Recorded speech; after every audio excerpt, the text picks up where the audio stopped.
En expérimentation depuis 2016, la circulation en interfile est désormais autorisée. Les motards peuvent remonter les files de voitures au ralenti ou à l'arrêt en toute légalité. Une mesure très attendue par les conducteurs de 2 ou de 3 roues.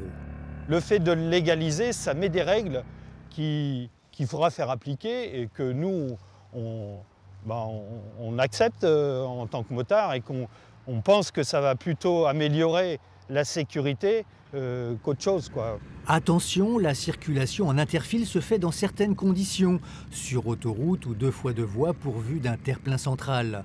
La remontée ne doit pas excéder 50 km/h lorsque les files de voitures sont au ralenti et pas plus de 30 km/h lorsqu'elles sont à l'arrêt. Selon le gouvernement, il ne s'agit pas d'un cadeau ou d'une facilité offerte aux motards. Il s'agit de passer d'une circulation interfile de fait à une circulation interfile de droit. C'est une question de fluidité du trafic.